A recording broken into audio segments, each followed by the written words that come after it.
Caro presidente Álvaro Dias, todos os palestrantes na pessoa do José Henrique Paim, eu queria me associar também às homenagens aos professores, né? Não é um ato corriqueiro esse, porque talvez das profissões todas, a mais relevante seja essa.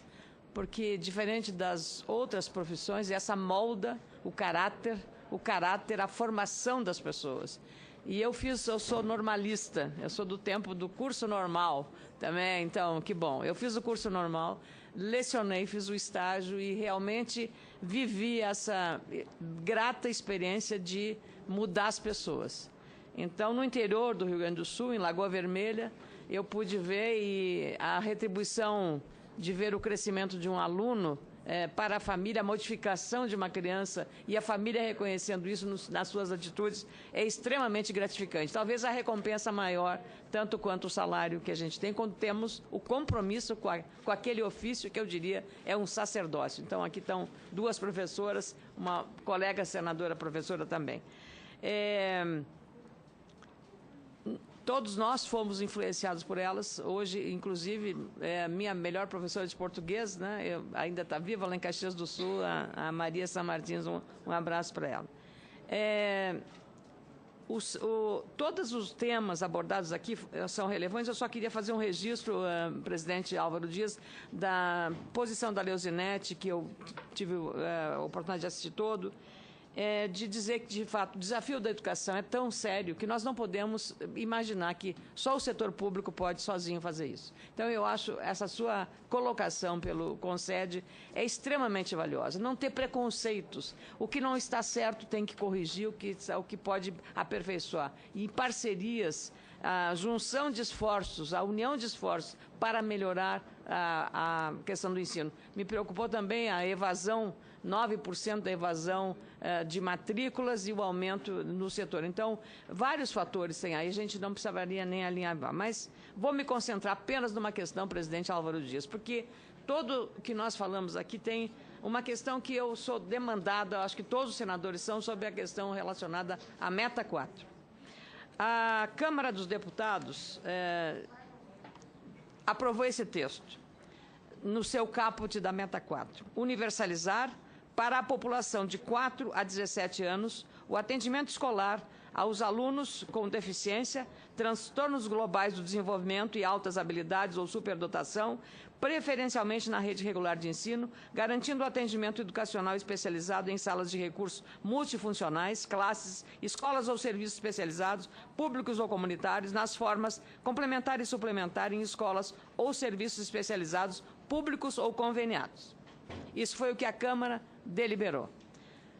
A CCJ, aqui no Senado Federal, para o mesmo tema, Meta 4, universalizar para a população de 4 a 17 anos com deficiência, transtornos globais do desenvolvimento e altas habilidades ou superdotação, o acesso à educação básica, assegurando-lhes o atendimento educacional especializado, preferencialmente na rede regular de ensino, nos termos do artigo 208, inciso 3, da Constituição Federal e do artigo 24 da Convenção sobre os Direitos das Pessoas com Deficiência, aprovado por meio do Decreto Legislativo 186, de 9 de julho de 2008, com status de emenda constitucional e promulgada pelo Decreto 6.949, de 25 de agosto de 2009.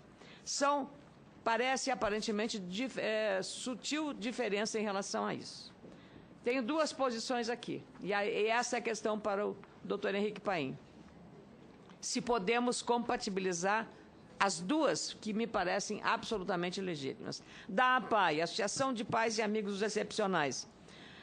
O texto aprovado na Comissão de Constituição e Justiça, que teve como relator o senador Vital do Rego, do PMDB da Paraíba, apresenta avanços, mas ainda não atende às demandas das organizações não governamentais. Depois de ser minuciosamente examinado o conteúdo, destacamos que continua impondo limitações de ordem prática à manutenção das escolas especiais. Portanto, o Fórum insiste na manutenção do texto aprovado pela Câmara dos Deputados, considerado o mais adequado.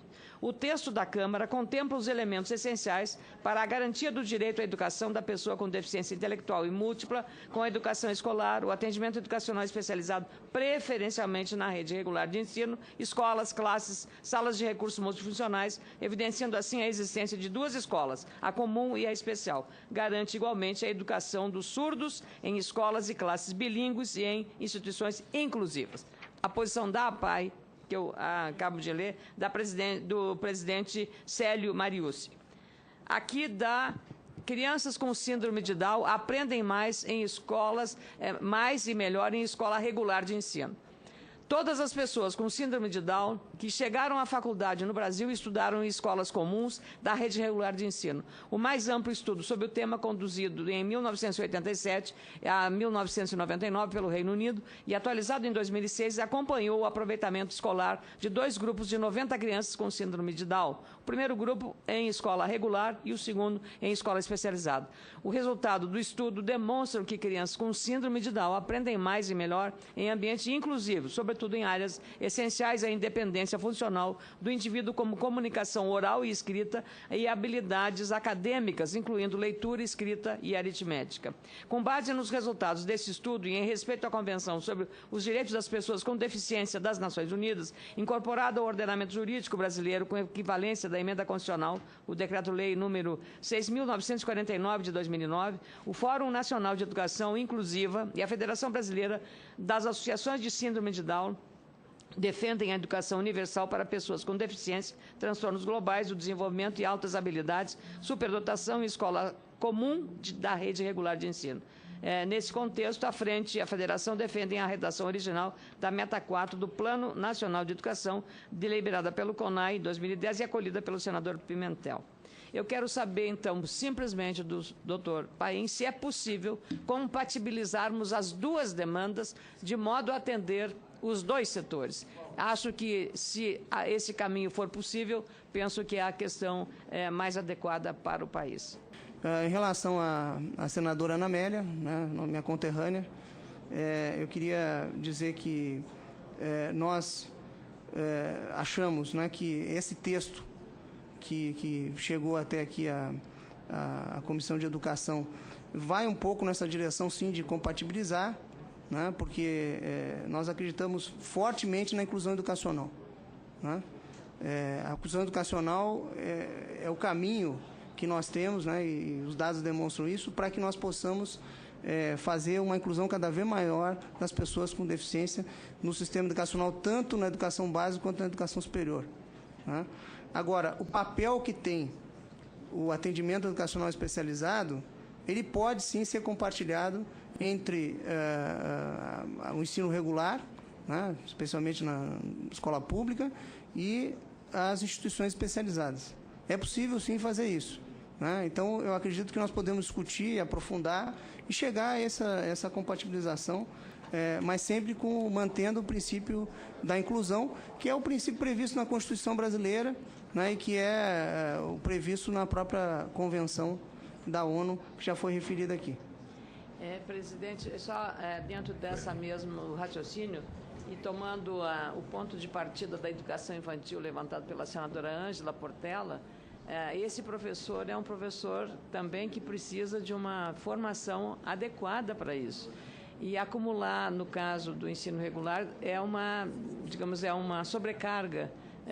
Se ele não estiver adequadamente preparado, nós não podemos pensar só no aluno, que vai ser mais no desempenho da professora, que vai ter que abrigar as crianças. Então, penso que é o dado relevante também, que todos nós somos pela educação inclusiva.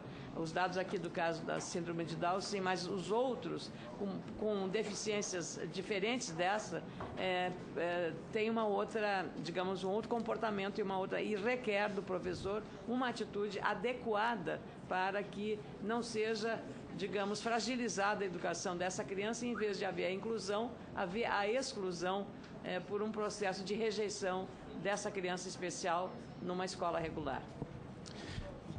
Pois não.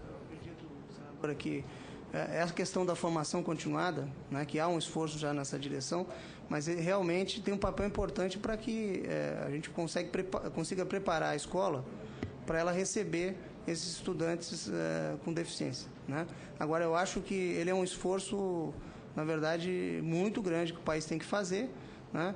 E, assim, se nós pensarmos do ponto de vista do Brasil, nós vamos ver que a inclusão educacional permitiu que regiões do país que não têm uma tradição de instituições que fazem um atendimento especializado, conseguiram avançar também na inclusão das crianças com deficiência na escola regular. Porque essas crianças estavam fora da escola.